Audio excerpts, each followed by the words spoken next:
नमस्कार आदि दर्शक, नेपाल भारत सीमा विवाद पेचिलो बन्दै गएको छ।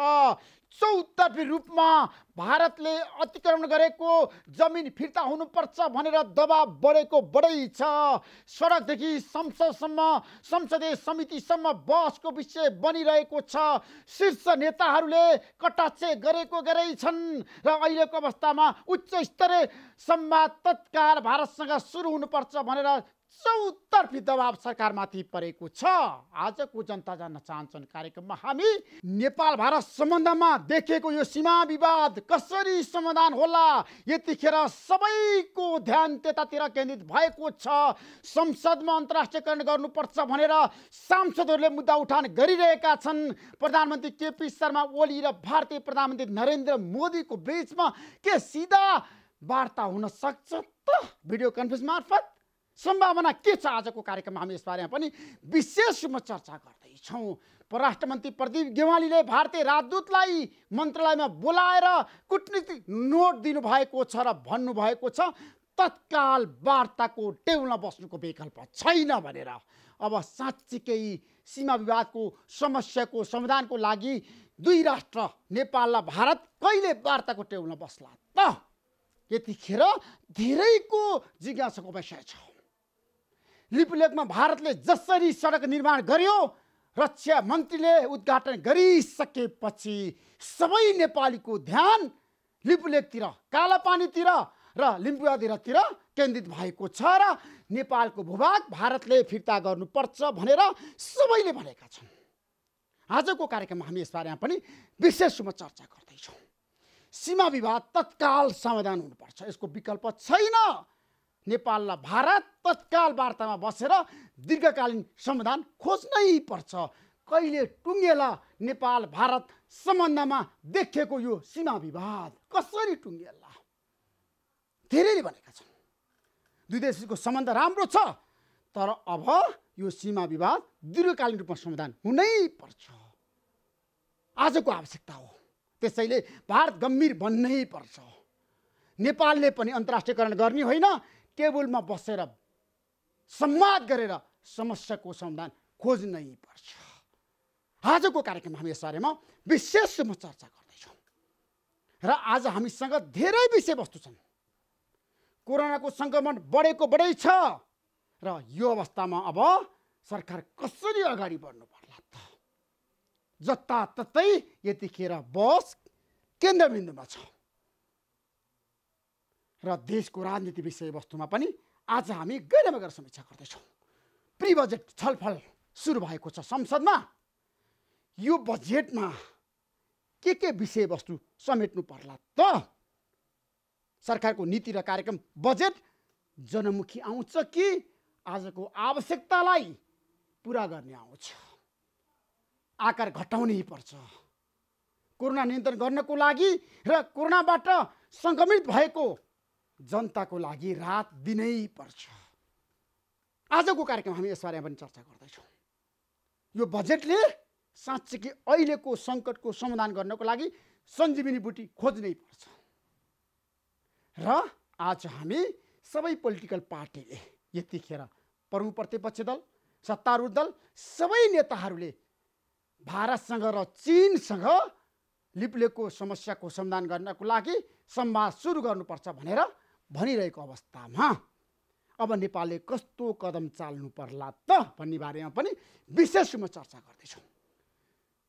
सङ्कल्प प्रस्तावहरू पनि दर्ता भएका छन् र सांसदहरूले पनि तत्काल वार्ता सुरु गर्न सरकारलाई आग्रह गरेका छन् र विदेशमा रहेका नेपालीहरूको पीडा जटिल बन्दैछ। समस्या छ। नेपालीहरू अल्पत्र परेका छन्, खान नपाएर सडकमा कराइरहेका छन्, रोइरहेका छन्।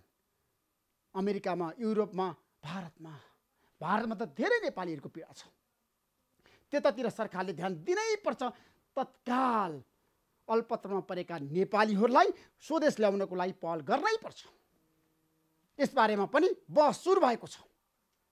आजको कार्यक्रममा हामी यसबारेमा पनि चर्चा गर्दैछौँ भने दुबईबाट नेपालीलाई फिर्ता गराउन त्यहाँको सरकार तयार भएको छ र अब नेपाल सरकारले ल्याउनको लागि पहल गर्ने कि नगर्ने? आजको कार्यक्रममा हामी यसबारेमा पनि चर्चा गर्दैछौँ। यतिखेर अब नेपालले कस्तो किसिमको कदम चाल्नुपर्छ त सीमा विवाद समाधानको लागि? भारत कसरी ब्याक हुँदैछ त? अब नेपालको गुमेको भूमि साँच्चीकै भारतले फिर्ता गर्ला त? कालापानी, लिपुलेक र लिम्पियाधुरा साँच्चीकै नेपाली नक्सामा कहिले रहला त? तत्काल सरकारले नक्सा बनाउनु पर्ने होइन, नक्सामा लिम्पियाधुरा राख्नुपर्ने होइन? आजको कार्यक्रम हामी यसबारेमा चर्चा गर्दैछौँ। हाम्रो बीचमा पूर्व परराष्ट्र मन्त्री रमेशनाथ पाण्डे हुनुहुन्छ। तपाईँलाई म जनता जान्न चाहन्छन् कार्यक्रम स्वागत गर्न चाहन्छु पाण्डेज्यू। धन्यवाद। आराम हुनुहुन्छ? ठिकै छ। नेपाल भारत सम्बन्ध दरारमा चिसोपनमा किन परिणत भयो? के कारणले भयो पछिल्लो समय?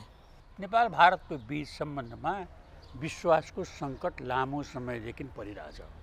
त्यो विश्वासको सङ्कटलाई बढाउने कोसिस हामीले गरेनौँ। हामीले यसलाई राजनीतिको मुद्दा बनायौँ। समस्या दुईटा देशको बिचमा लामो समयदेखि जो छ ती समस्याहरूलाई समाधान गर्नको निम्तिमा कोसिस हामीले गरेनौँ। हामीले ठुल्ठुला कुराहरू गऱ्यौँ।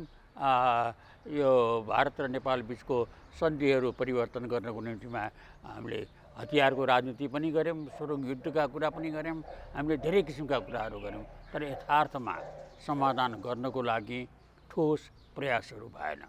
अनि परिणाम के भयो भनेदेखि यो बल्झिँदै गयो समस्याको जटिलता बढ्दै गयो। जटिलता बढ्दा बढ्दै हामी यहाँ आइपुग्यौँ जहाँ विगतले छोडेको बोझाहरू बोकेरै हामी हिँड्नु परेको छ। नेपाल भारत सम्बन्धको कुरा गर्दाखेरि सिमानाको समस्या भनेको आजको होइन, यसको लामो इतिहास छ। तपाईँले त अध्ययन पनि गर्नुभएको छ। पछिल्लो समय लिपुलेक विवाद चुलिएको छ। लिपुलेक नेपालको, कालापानी नेपालको, लिम्पियाधुरा नेपालको, त्यो प्रमाण छ?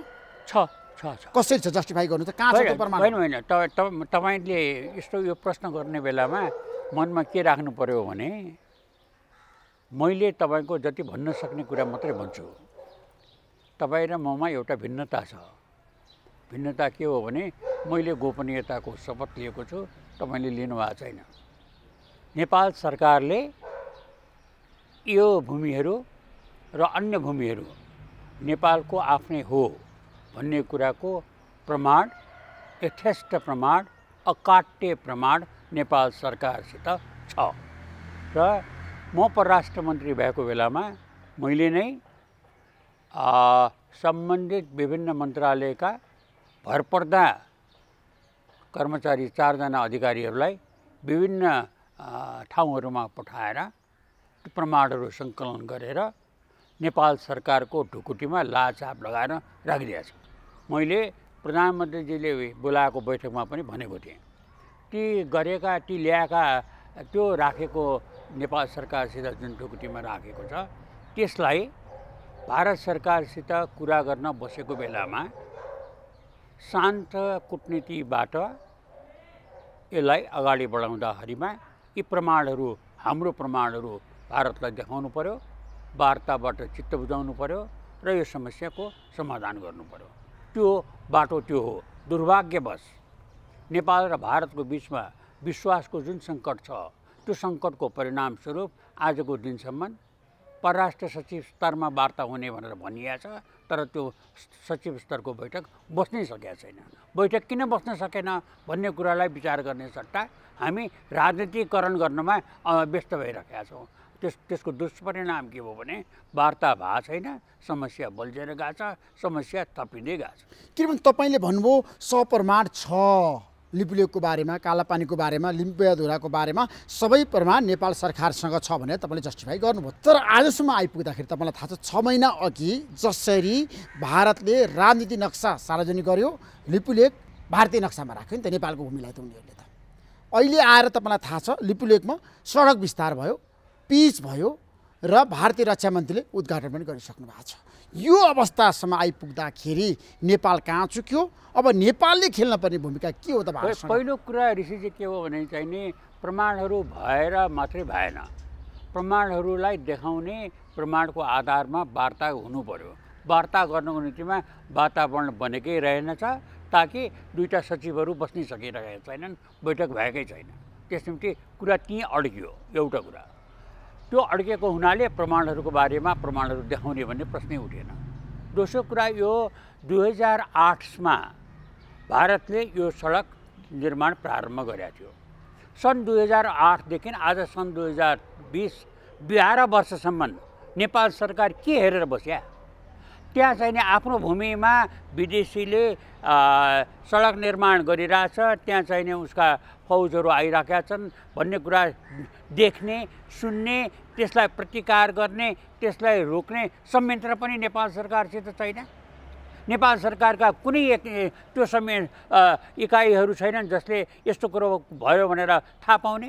र नेपाल सरकारले अचानक भारतका रक्षा मन्त्रीले मैले उद्घाटन गरेँ भनेर भनेपछि ट्विट गरिदिएपछि बल्ल थाहा पाउने। त्यस्तो हुटिहारा अवस्थामा देशको अवस्था पुगेछ। यसरी देशको शासन हुन्छ।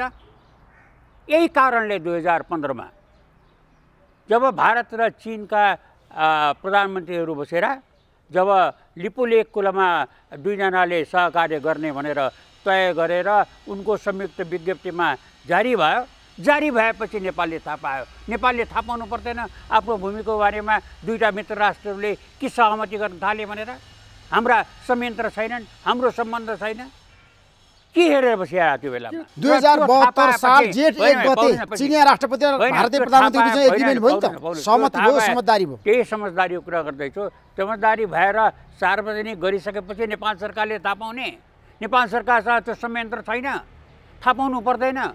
र दुईटा मित्रहरूले नेपाललाई नेपालको भूमिको बारेमा नेपालसित कुरै नगरिकन गर्यो भनेपछि त्यसको कारण के हो भन्दाखेरिमा दुईटा देशसित हाम्रो विश्वासको सम्बन्ध रहेनछ भन्ने बुझ्नु पर्दैन, त्यसलाई सुधार्नु पर्दैन।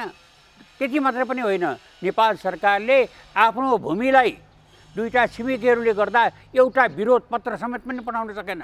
त्यति मात्र पनि होइन, 2015 देखि आज 2020सम्म नेपालका सबै प्रधानमन्त्रीहरू भारत पनि गए, चीन पनि गए।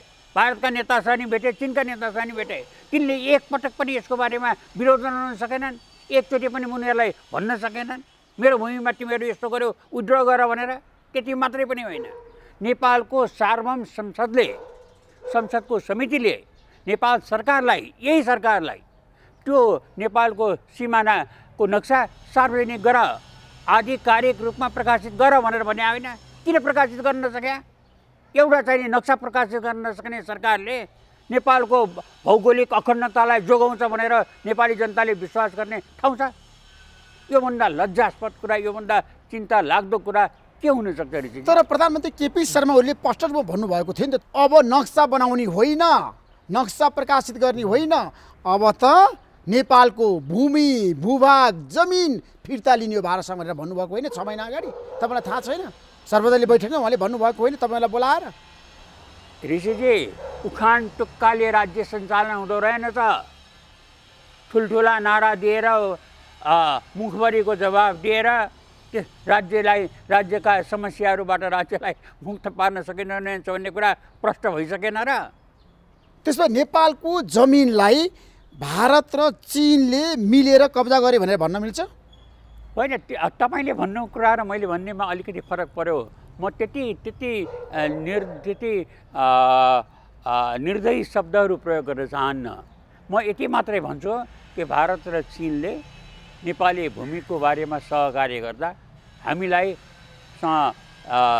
सम्पर्क गरेको भए जाति हुन्थ्यो। म यति मात्रै भन्छु कि हामीले दुईटै सरकारहरूलाई तिमीले मेरो भूमिमाथि अनधिकार चेष्टा गर्यौ भनेर विरोध पत्र पठाएको भए जाति हुन्थ्यो। म यति पनि भन्छु कि त्यो भइसकेपछि सचेत भएर आफ्ना त्रुटिहरू सच्याएर आफ्ना संयन्त्रहरूलाई सुधारेर नेपालले भारत र चीनसँगको सम्बन्धमा विश्वासको सञ्चिति बढाउन थाले भए जाति हुन्थ्यो र आजको यो अवस्था आउँदैन। नरेन्द्र मोदीले चिनिया राष्ट्रपति सी जिनपिङ अथवा चिनिया सरकारको सहमति बिना लिपुलेखबाट मानसरोवर जाने सडक निर्माण भयो होला भनेर हामीले अनुमान गर्न सक्छौँ? अब अनुमानको कुरा चाहिँ नि म नगरौँ, किनभने यो नेपालसँग सम्बन्धित भयो, नेपाल भारत र चीनको सम्बन्धको कुरा भयो, उहाँहरूले कसरी गर्नुभयो भन्ने। तर एउटा कुरा चाहिँ नि प्रश्न यसले बताउँछ, भारत र चीनको सम्बन्धबारे यहाँ बसेका राजनीतिक नेताहरूले जुन ढङ्गले सोचेका छन् त्यो सोचाइ ठिक छैन। ती दुई देशको बिचमा सहकार्य छ, समझदारी छ, सद्भावना छ, द्वन्द्व छ, अविश्वास छ, तनाव छ, दुईटै कुरा एकसाथ गएको छ। कन्ट्राडिक्टरी डिप्लोमेसी भारत र चीनको सम्बन्धमा विद्यमान छ। त्यो गर्न सक्ने ल्याकत उनीहरूसँग छ। तपाईँले भन्नु भारतीय रक्षा मन्त्री राजनाथ सिंहले चाहिँ सडकको उद्घाटन गरिसकेपछि नेपाललाई थाहा भयो, नेपालको सरकारलाई, नेपालको प्रधानमन्त्रीलाई, मन्त्रीलाई, सबै शीर्ष नेतालाई थाहा भइसकेपछि अहिले सबैको ध्यान चाहिँ एकसूत्रीय माग छ। अब भारतसँग संवाद सुरु गर्ने, सार्थक र परिणाममुखी वार्ता सुरु गर्ने, त्यसको लागि कस्तो किसिमको संयन्त्र बनाएर वार्ता गर्नु पर्ला भारतसँग अब नेपालले? होइन, सार्थक वार्ता भन्ने वार्ताको अगाडि विभिन्न विशेषणहरू लगाउने यस्ता कुराहरू भिडभाडमा थपडी खानको निम्तिमा गरिने कुरा हुन्। कूटनीति यसरी चल्दैन। कूटनीति सारपूर्वक चल्छ, ठोस रूपमा चल्छ, शान्तपूर्वक चल्छ। कूटनीतिक संयन्त्रहरू नेपाल र भारतका बिचमा सक्रिय छन्, विद्यमान छन्। परराष्ट्र सचिवहरूलाई हामीले जिम्मा दिएका छौँ, दुवै देशकाले जिम्मा दिएको छ। त्यो संयन्त्रलाई सक्रिय तुल्याउनु पर्यो। दुईटै देशका परराष्ट्र सचिवहरू एकचोटि बस्नु पर्यो। त्यसपछि त्यहाँ भएका प्रगतिहरूलाई जोगाउन र हुन नसकेका कुरालाई अगाडि बढाउनलाई परराष्ट्र मन्त्रीहरू बस्नु पर्यो। त्यसपछि दुई देशका प्रधानमन्त्रीहरूले बसेर टुङ्गाउनु पर्यो। प्रक्रिया यही हो। अब यो प्रक्रियाको निम्तिमा मूलभूत आवश्यकता के पर्छ भने भारतले नेपालको विद्यमान सरकार, यसका नेतृत्वप्रति विश्वास गर्नु पर्यो। यिनले बोलेका कुरा पुर्याउँछन् भनेर, यिनले बोलेका कुरा नेपालको संसदबाट पास गराउन सक्छन् भनेर, यिनले बोलेका कुरा नेपाली जनतालाई चित्त बुझाउन सक्छन् भनेर भारतले विश्वास गर्नु पर्यो। हामीले विश्वास गर्नु पर्यो। हामीले सप्रमाण पेश गरिसकेपछि भारतले हामीप्रति विश्वास राखेर हाम्रा कुराहरू मान्छ र यो समस्या समाधान गर्छ भनेर।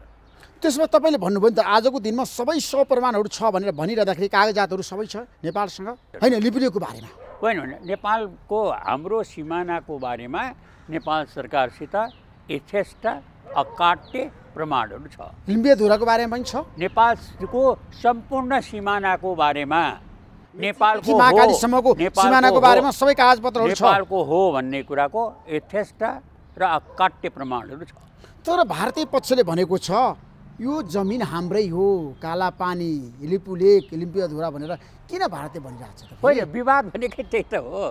विवाद भनेकै जब एउटा भूमिमा दुई थरीले ओनरसिप राख्छन् अनि विवाद हुन्छ। विवाद सल्झिने चाहिँ आफ्नो आफ्नो प्रमाणहरू देखाएर जसको अकाट्य प्रमाण छ त्यसलाई स्वीकार गरेपछि विवाद सल्झिन्छ। त्यो संसारभरिको कुरा त्यही हो। अब यहाँ तपाईँको के भने यहाँको मूल कुरा के हो भनेदेखि त्यो विश्वासको सङ्कट छ। परिणामस्वरूप वार्ता नै हुन सकेको छैन। वार्ता किन हुन सकेन त? किन हुन सकेन भने वार्ता गरेर फलदायी हुँदैन भन्ने निष्कर्षमा अर्को पक्ष पुगिराखेको छ। त्यो पक्षले तपाईँसँग समय दिएको छैन। अहिलेको कुरा हेर्नुहोस् त, हाम्रो चाहिने विज्ञप्ति जुन निस्क्यो नेपाल सरकारको, त्यो विज्ञप्ति चाहिने यति कच्चा विज्ञप्ति निस्किएको छ जसमा प्रष्ट रूपमा आफ्नो भूमिमाथिको अधिकार पनि दाबी पनि गर्न सकेका छैन।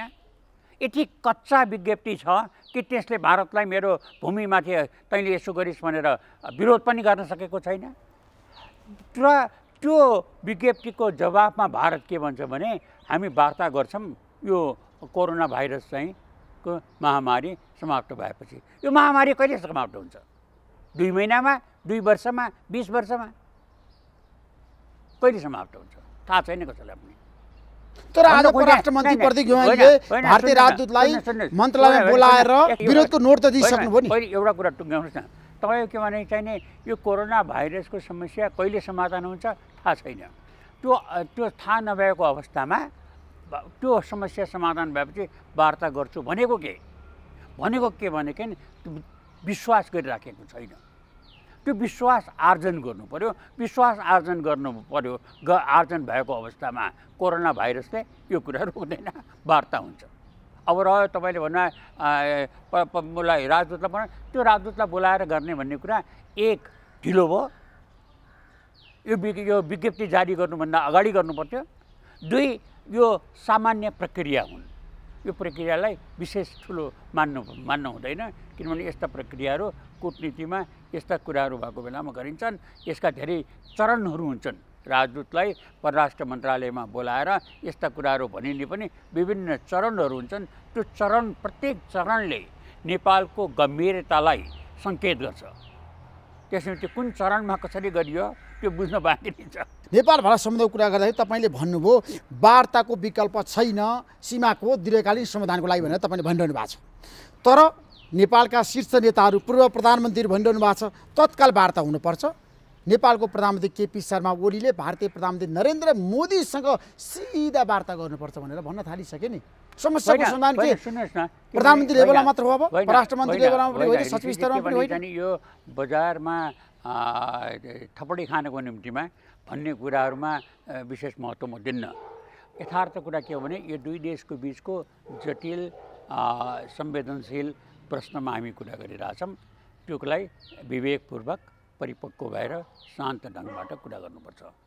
अब त्यो ढङ्गबाट कुरा गर्दाखेरिमा तपाईँले अघि राजदूतलाई बोलाएर परराष्ट्र मन्त्रालयले दिएको कुरा गर्नुभयो। मलाई एउटा कुरा सम्झना भयो, त्यसका पनि विभिन्न चरणहरू छन्। एउटा चरण म बताउँ तपाईँलाई। यो एकचोटि यस्तै कुराहरू यति अलि चर्को कुरा भारत र चीनको बिचमा भएको थियो। भएको बेलामा भारतको राजदूतलाई राति मध्यरातमा चीनको परराष्ट्र मन्त्रालयले मन्त्रालयमा बोलाएर जे कुरा गर्नुपर्ने कुरा गरेर पठाएको थियो। त्यसमा त्यो कुन चरणमा कसरी कुरा गरिन्छ भन्ने कुराको यसमा महत्त्व राख्छ।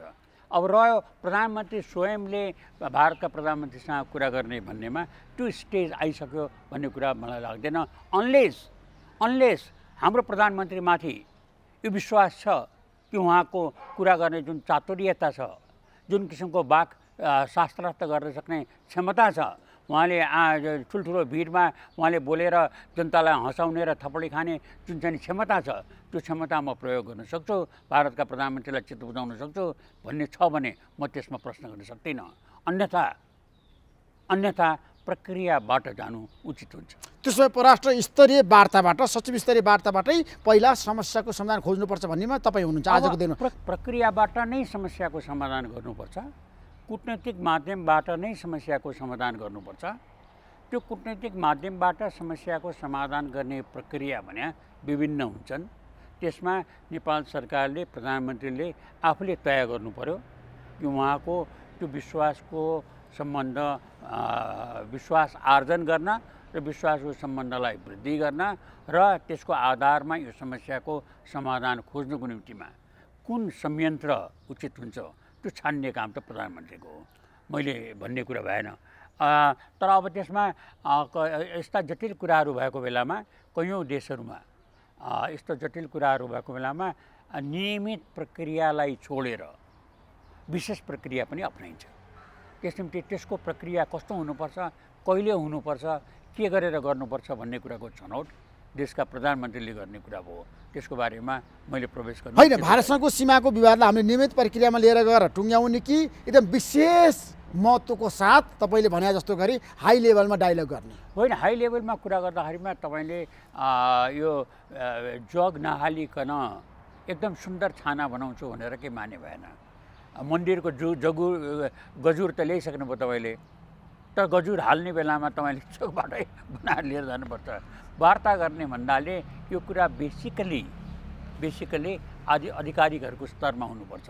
किनभने अधिकारीहरूको स्तरमा बसेर प्रमाणहरू, एकले अर्कोको प्रमाणहरू हेरेर एउटा सहमतिमा पुग्न सकिन्छ।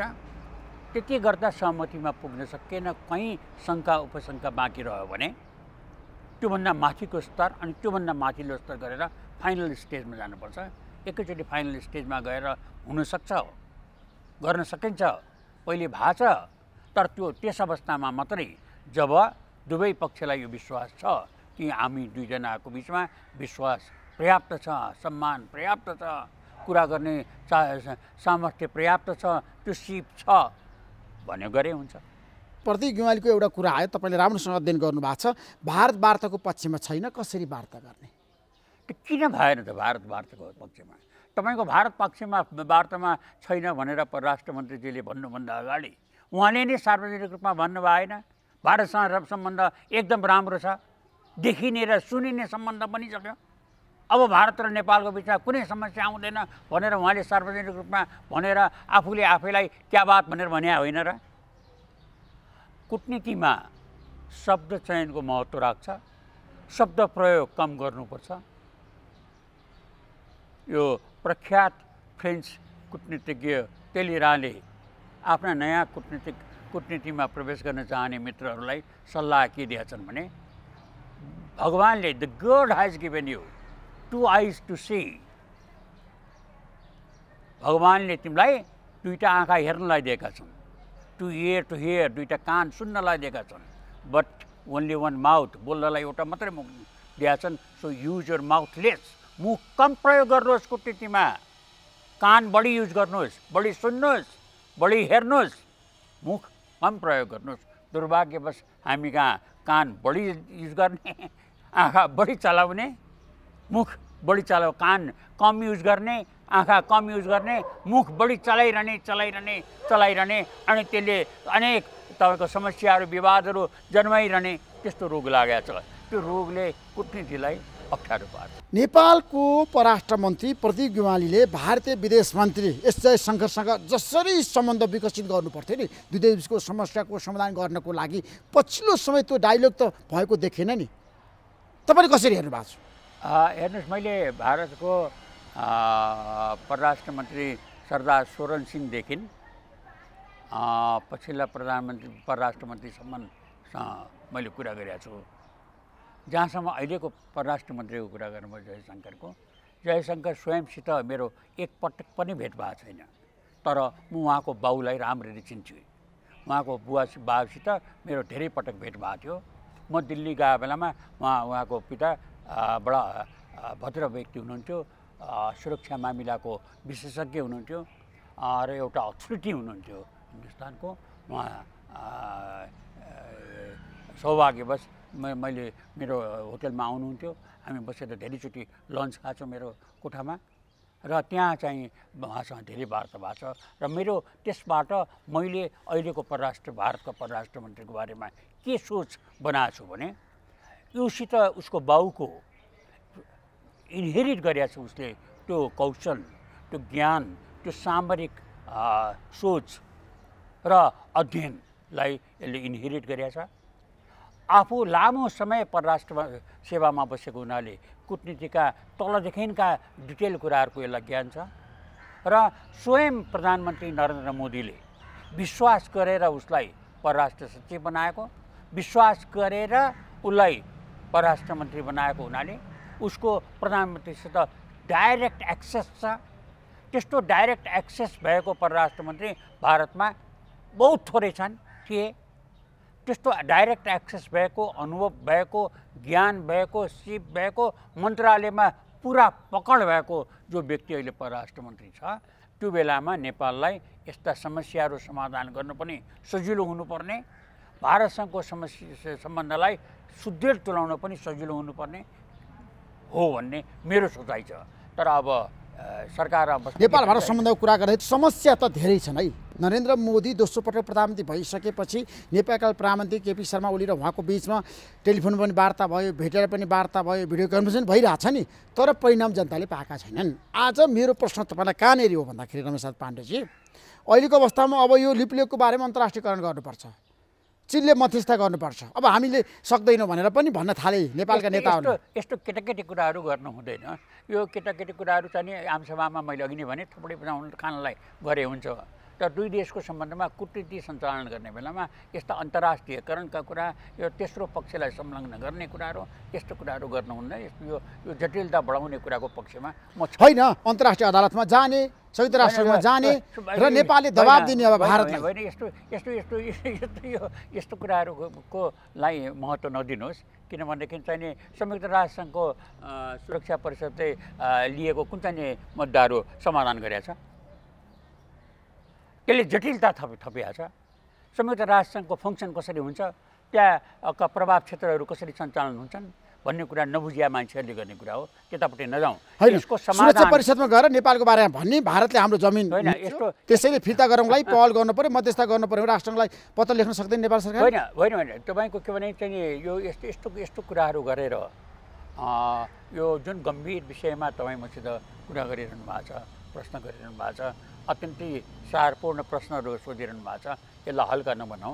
यस्तो हल्का कुराहरू भए यिनीहरू यो तेस्रो पक्षलाई संलग्न गर्ने, अन्तर्राष्ट्रियकरण गर्ने, सुरक्षा परिषदमा जाने भन्ने कुरा हल्का कुराहरू हुन्। यो किन शीर्ष नेताले त्यसो भनिरहेको छ नि त? प्रचण्डले भन्नुभएको छ, माधवकुमार नेपालले भन्नुभएको छ। यहाँ समस्या के छ पछिल्लो समय त होइन, कुरा के भने म शिष्ट नेता भइन भन्ने कुराको प्रमाण हो यो। त्यसरी म शिष्ट नेता नभएको हुनाले यस्तो शिष्ट नेताहरूले यस्तो कुरा गर्नुभयो होला। तर वास्तवमा के भने यस्ता समस्याहरू द्विपक्षीय समस्याहरू द्विपक्षीय रूपमा नै समाधान हुनुपर्छ। समाधान गर्न सकिन्छ, समाधान गर्ने बाटोमै हिँड्नुपर्छ, समाधान गर्ने प्रक्रिया नै अपनाउनुपर्छ।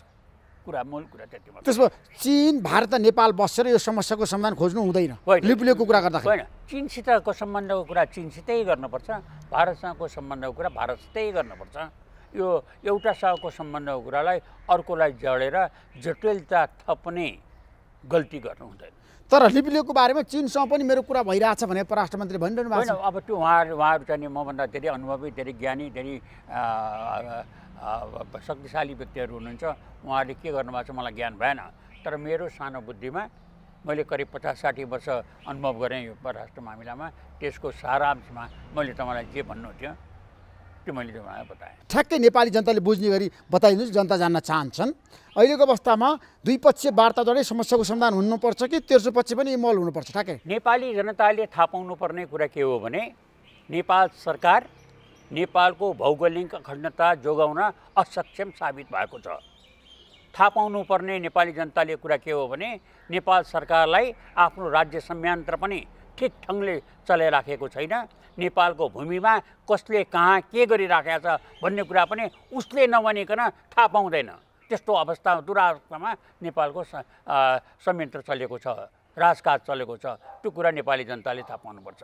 नेपाली जनताले थाहा पाउनुपर्ने तेस्रो कुरा के हो भने नेपालको भारत र चीन दुवैसँगको सम्बन्धमा विश्वासको सङ्कट छ। त्यो विश्वासको सङ्कटले धेरै समस्याहरू ल्याएका छन्। अरू समस्याहरू थपिने खतरा छ।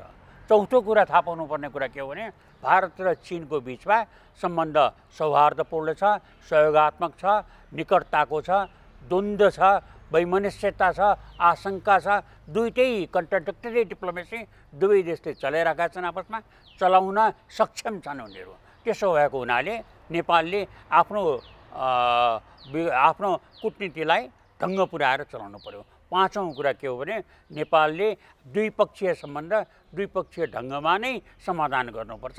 तेस्रो पक्षलाई त्यसमा हुल्ने गल्ती गर्नुहुन्न, त्यसले जटिलता बढ्छ। भारतसँगको सम्बन्धमा भारतसँग जुन बेलामा विश्वासको सञ्चिति बढ्छ, अब नेपाल र भारतका नेताहरूले बसेर गरेका कुराहरू कार्यान्वित गर्न सक्ने क्षमता छ भन्ने भत्यार हुन्छ र नेपाल भारतलाई आफ्ना कुराहरू राखेर चित्त बुझाउने सिप भएको मान्छेले गएर जब वार्ता गर्छ यो समस्याको समाधान हुन्छ, हुनैपर्छ। किनभने यसबाट नोक्सान नेपाल सानो मुलुक भएको हुनाले नेपाललाई नोक्सान छ, तर भारत विश्व समुदायमा एउटा ठुलो भूमिका लिनको निम्तिमा अगाडि बढिराखेको देश भएको हुनाले उसलाई आफ्ना साना छिमेकीहरूसँगको सम्बन्ध सुदृढ हुँदा, सौहार्दपूर्ण हुँदा, पत्यार हुँदा, सम्मान हुँदा अन्तर्राष्ट्रिय समुदायमा उसले जुन स्थान ग्रहण लिन खोजिरहेछ लिन सजिलो हुन्छ। त्यस निम्ति भारतको पनि स्टेक छ, नेपालको पनि स्टेक छ। 2072 साल जेठ 1 गते मोदी र सी जिनपिङको बिचमा किन सहमति भयो लिपुलेकलाई चिनिया नाकामा परिणत गरेर मानसरोवर जानको लागि सहयोग गर्ने सम्झौता हुनुको पछाडिका कारण के हुन सक्छ? तपाईँले अध्ययन गर्नुभएको छ? होइन, ठ्याक्कै अघि नै मैले तपाईँलाई भने यसको आधार यो दुईटा देशको बिचमा सौहार्दपूर्ण कुरा छ, समझदारी छ, सहयोग छ, द्वन्द्व छ, भिडन्त छ। होइन, नेपालको भूमिलाई उहाँहरूले प्रयोग गरेर किन होइन व्यापारिक करिडोर बनाउनु पर्ने कारण किन? नेपाललाई थाहा नदिइकन, नेपाललाई नसोधिकन किन बनाए त? यो आवश्यक थियो बनाए, नेपाललाई संलग्न गरेनन् किनभने नेपालसँग उनीहरूको त्यो सम्बन्ध भएन। सम्बन्ध भएको भए नेपाललाई त्यसमा सामेल गर्थे र अगाडि बढ्थ्यो कुरा प्रश्न छ। त्यसो नेपाललाई उनीहरूले विश्वास गर्न चाहेनन्। होइन चाहेन भने विश्वास नै छैन। तपाईँको विश्वासको सङ्कटमा नेपालको भारत र चिनसँगको सम्बन्ध चलिराखेको छ। त्यस भए सी जिनपिङ र मोदीको बिचमा राम्रो सम्बन्ध छ, केपी शर्मा ओलीको चिनिया राष्ट्रपतिसँग पनि भारतीय प्रधानमन्त्रीसँग पनि राम्रो सम्बन्ध छैन। व्यक्तिगत कुरा होइन, आजको दिनमा नेपाल सरकारको कुरा गरेको नि मैले। सरकारको कार्यकारी प्रमुख त केपी शर्मा ओली हो। व्यक्तिगत कुरा नगरौँ, हामी चाहिने देशको कुरा गरौँ। नेपाल र चिनको, नेपाल र भारतको, भारत चिन र नेपालको सम्बन्धको कुरा गरौँ। त्यो सम्बन्धको कुरा गर्दाखेरिको स्थिति के हो भने हामी नेपालले अहिलेको जुन परिस्थिति छ यो क्षेत्रमा, जुन किसिमको परिस्थिति विश्वमा सिर्जना भइरहेको छ र यो कोरोना भाइरसबाट यो महामारी सकिएपछि विश्वमा जुन किसिमको परिस्थिति हुनेछ, यो परिस्थिति तपाईँ हामीले सोचेभन्दा बिल्कुलै भिन्न हुनेछ। यो परिस्थिति आजको भन्दा डरलाग्दो हुनेछ। यसले विश्वलाई विभिन्न किसिमका सङ्कटहरू एकैचोटि ल्याउनेछ। त्यो भएको हुनाले नेपालले आफ्नो सबै संयन्त्रहरूलाई ठिक ठाउँमा राख्नुपर्छ, आफ्नो राजनीतिलाई सुधार्नुपर्छ, आफ्नो कूटनीतिक क्षमतालाई विकास गर्नुपर्छ र कूटनीतिक सिपलाई प्रयोग गरेर दुवै देश छिमेकीहरूसँगको सम्बन्धमा विश्वासको आधार बलियो पार्नुपर्छ। त्यो गर्यो भने नेपालको हित हुन्छ, नेपालको सुरक्षा। अब नेपालको सुरक्षा निकायको कुरा गर्दाखेरि नेपाली सेना, सशस्त्र प्रहरी, नेपाल प्रहरी, राष्ट्रिय अनुसन्धान छ नि त, होइन? उनीहरूले लिपुलेकमा नेपालको भूमिमा सडक निर्माण गरिरहेछ, सडक बनाइरहेछ, पिच भइरहेछ भन्दा पनि नथापाइकन बस्यो होला कि थापै उनीहरू चुप लाएर बस्यो होला? के गरे होला भन्नुहोस् त, अनुमान गर्न सक्छौँ हामी? म अनुमान नगरौँ यो कुरा, तर के छ भने चाहिँ नेपाल चुकेको हो। यसमा नेपाल चुक्यो। इतिहासले यही कुरा लेख्छ, नेपाल चुकेको छ। किन 8 वर्षदेखिको कुरा हो, होइन? त्यहाँ त तपाईँलाई थाहा, सडक निर्माण त 8 वर्षदेखि भएको छ। त्यसमा नेपाल चुके। यसमा नेपालको कूटनीतिक असफलता हो। यो नेपालको राज्य संयन्त्रको असफलता हो, नेपालको राजनीतिक नेतृत्वको असफलता हो, नेपालीको कूटनीतिक सिप दयनीय अवस्थामा पुगेको छ भन्ने कुराको प्रमाण हो। नेपाल एउटा विपत्तितिर गइरहेको छ। नेपालले यसलाई तत्काल सुधार्न सकेन भने नेपाल अझ ठुलो विपत्तिमा पर्छ। त्यसो नेपालको परराष्ट्र नीति पूर्ण रूपमा असफल भयो। तर परराष्ट्र नीतिको मात्रै कुरा नगरौँ, मैले ओभरअल कुरा नै गरेको। परराष्ट्र नीति त एउटा कम्पोनेन्ट भयो राज्यको। पुरा राज्य संयन्त्रकै कुरा गरे, राज्य संयन्त्र नै त्यस ढङ्गबाट चलिरहेको छैन। हामीमा गम्भीरता बोध नै भएन। किनभने चाहिने हामीले जुन किसिमका कुराहरू गरिरहेका छौँ, यही लिपुलेकै कुरामा अहिले हामीले गऱ्यौँ भने पनि अहिले हामीले जुन किसिमका हाम्रा अभिव्यक्तिहरू आइरहेका छन् र जुन किसिमका घटनाहरू अगाडि बढिरहेका छन्, त्यसलाई सम्बोधन गर्ने क्षमताको अभाव देखिएछ। त्यसले त त्यही प्रमाणित गर्छ। र यस्तो कुराहरू हुँदाखेरिमा राज्य संयन्त्रहरू, राज्यको नेतृत्व सक्रिय हुनुपर्थ्यो। यो त तत्काल बसेर सरसल्लाहका कुराहरू अगाडि बढिसक्नु पर्थ्यो, तत्काल मुभहरू भइसक्नु पर्थ्यो। के पनि भा देख्दैनौँ हामी। साबिक बहुमतमै खालि प्रतिक्रियाहरू आइरहेछन्, अभिव्यक्तिहरू आइरहेछन्, वक्तव्यहरू जारी भएको छ शीर्ष नेताहरूको भिन्दा तपाईँलाई थाहा छ, नेताहरूको पनि भएन नि। नेपालको त एउटा भोइस हुनु पर्यो, नेपाल सरकारको एउटा भोइस हुनु पर्यो, नेपालकै एउटा भोइस हुनु पर्यो। तर किन एउटा भोइस छैन नेपालको? सबै पोलिटिकल पार्टीका नेताहरू आफू खुसी चाहिँ वक्तव्य जारी गरिरहेछन्। हो, त्यसको कारण तपाईँ मलाई बताउनुहोस्। किनभने तपाईँ सबैको वक्तव्य आउने नै तपाईँकै हो। तपाईँ कहाँबाट जनताले सुन्छन्? तपाईँ भन्नुहोस् किन आइरहेको छैन? त्यो दुर्भाग्यवश यसरी अन्तर्राष्ट्रिय सम्बन्ध सञ्चालन हुँदैन। कतिपय विज्ञहरूले, इतिहासकारहरूले के भन्छन् भन्दाखेरि राजा महेन्द्रले पञ्चायती व्यवस्थालाई टिकाउनको लागि काला पानी भारतलाई सुम्पेको भनेर भन्नेहरू धेरै छन्। तपाईँलाई के लाग्छ रमेश पाण्डे? यस्तो यो गैर जिम्मेवार कुराको बारेमा टिप्पणी गर्नु नै उचित हुँदैन। गैर जिम्मेवार कुरा हो।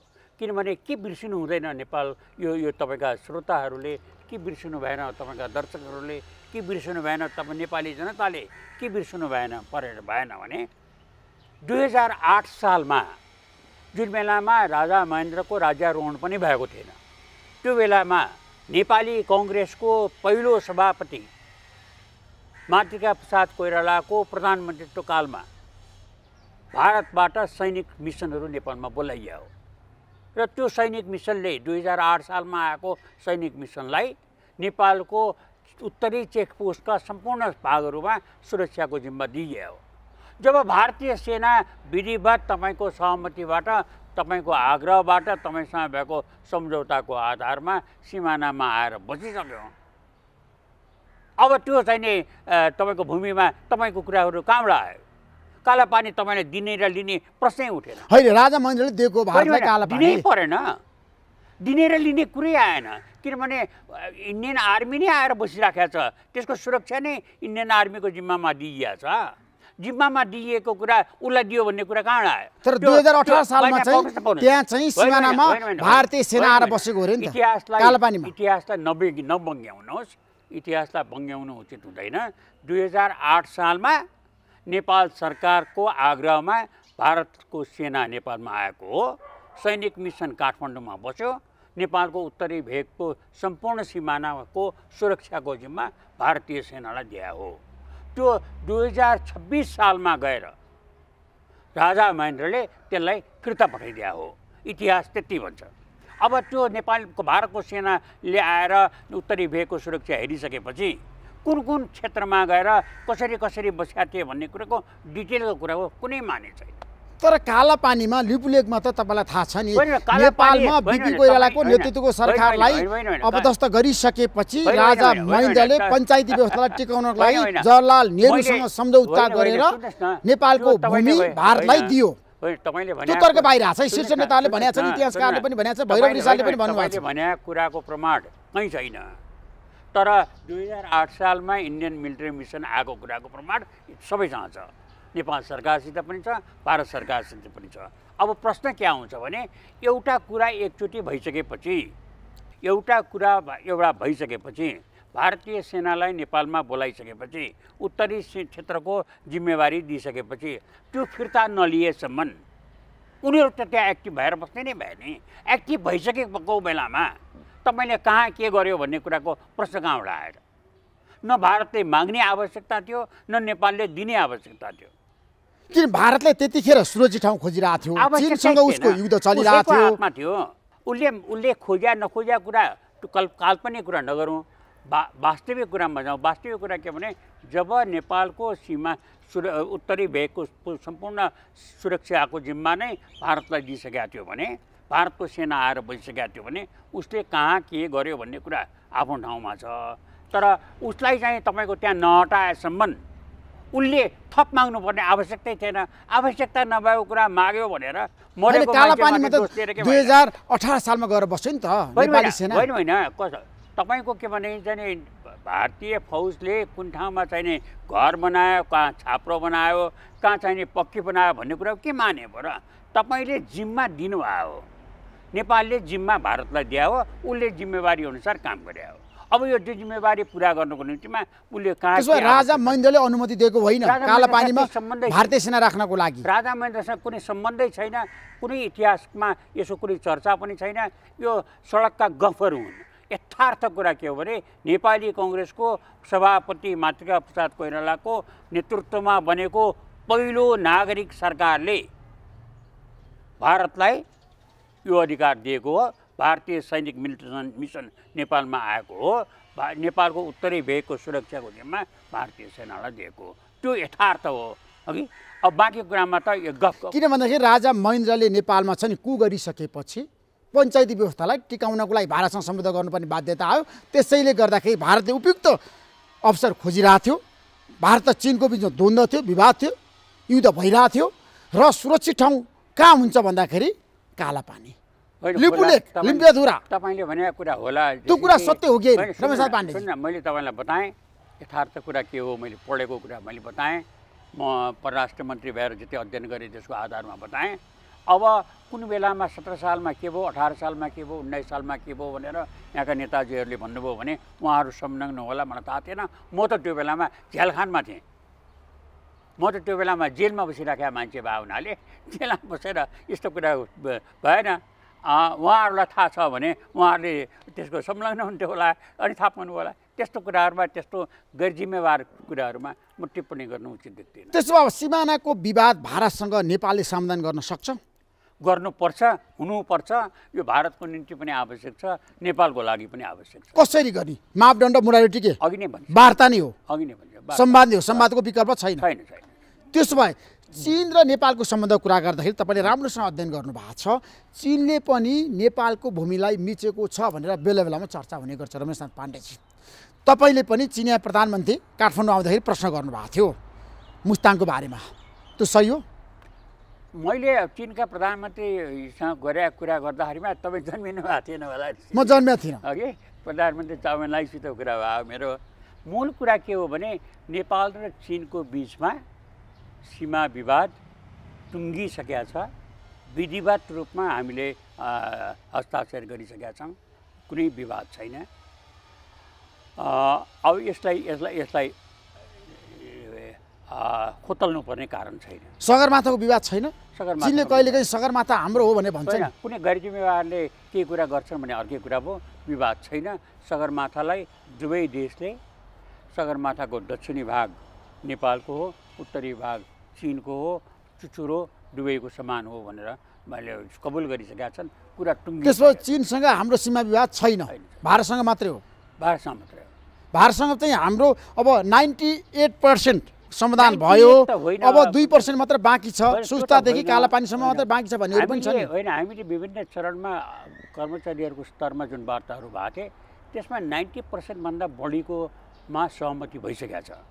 भारत सरकारले समय समयमा हामीलाई भनिराखेका कुरा पनि के हो भने त्यो सहमति भइसकेकोलाई सही गरिहालौँ, बाँकी कुरा राखौँ भन्ने उनीहरूको भनाइ।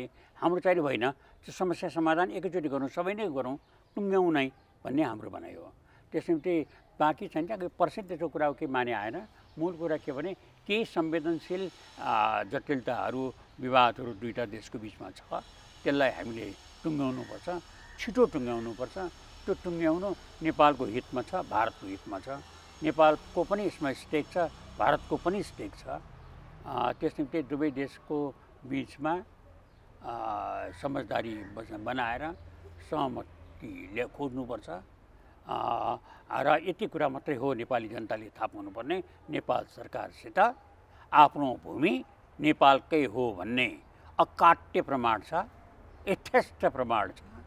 त्यस निम्ति त्यसको त्यसो नेपालले दह्रोसँग खुट्टा टेकेर भारतीय पक्षसँग वार्ता गर्न सक्छ, सप्रमाण राखेर टेबलमा।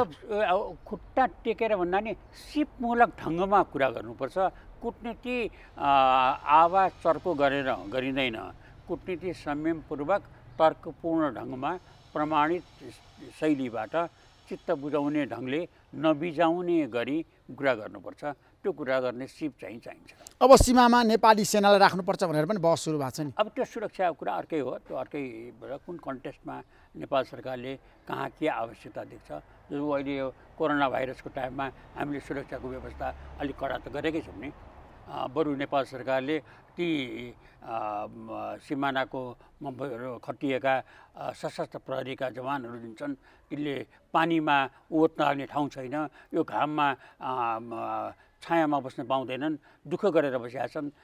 त्यति दुःख गरेकालाई उनीहरूलाई चाहिँ चाउचाउ र पानीको एक बोतल खुवाएर राख्नु हुँदैन। उनीहरूलाई बस्ने, खुवाउने, दिनुपर्ने सुविधाहरू थप दिएर भए पनि उनीहरूको हौसला बढाउनुपर्छ। उनीहरूको कर्तव्यनिष्ठ देखिएका छन् हाम्रा प्रहरीहरू, तिनीहरूलाई को बल बढाउनुपर्छ, आत्मबल बढाउनुपर्छ। नेपाल सरकारले अरूतिरको खर्च घटाएर भए पनि तत्काल तिनीहरूलाई सुविधा दिनु। नेपालका धेरै प्रधानमन्त्रीहरूले भारत भ्रमण गरेका छन्, तर पनि भारतीय समकक्षीसँग स्पष्ट रूपमा किन हाम्रा देशका कार्यकारी प्रमुखहरूले चाहिँ कुरा राख्न सक्दैनन्? जनताका प्रतिनिधिहरूले दह्रो भएर अडेर प्रमाणसहित। तपाईँले मलाई बडा कठिन प्रश्न गर्नुभयो। मैले भारतका प्रथम प्रधानमन्त्री जवाहरलाल नेहरूसित कुरा गरेँ हो, भारतको तेस्रो प्रधानमन्त्री मोरारजी देसाईसित पनि कुरा गरेँ हो, इन्दिरा गान्धीसित पनि कुरा गरेँ हो, राजीव गान्धीसित पनि कुरा गरेँ हो, मनमोहन सिंहसित पनि कुरा गरेँ हो, अटल बिहारी वाजपेयी र नरसिंह रावसित पनि कुरा गरेँ हो। धेरै पटक कुरा गरेको छु। धेरै जटिल कुराहरूको बारेमा समाधान मैले उहाँहरूसँग निकालेको छु। त्यस निम्ति त्यस्तो हुनु नपर्ने हो। मैले यो कुरा बुझ्न सक्दिनँ, किनभने दुईवटा प्रधानमन्त्रीजीहरू बसेर कुरा गर्दाखेरिमा त त्यस्तो अश्लील हुनु नपर्ने हो। मेरा अनुभवले त बताउँदैन। Thank you so much Rameshnath Pandeyji, महत्त्वपूर्ण समय दिनुभयो। तपाईँलाई म धेरै धन्यवाद दिन चाहन्छु। हस् त, नमस्कार।